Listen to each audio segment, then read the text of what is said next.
you have described yourself as an accidental entrepreneur. Take us back to like the moment when your own personal experience turned it into this professional mission. I'm an emergency room pediatrician and I've done medical education for years. There was a previous iteration of this company called Calla Lily, and they had invented something called the tamp liner, which was a hybrid tampon liner.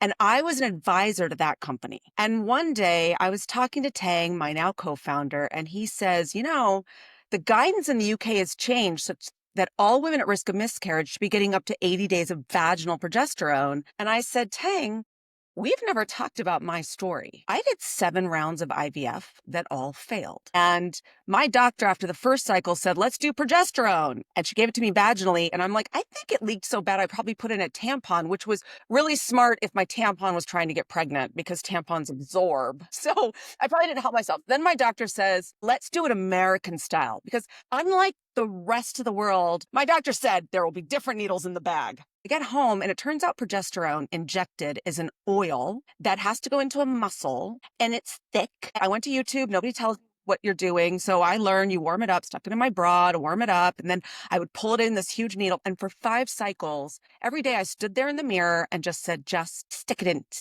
in your, don't.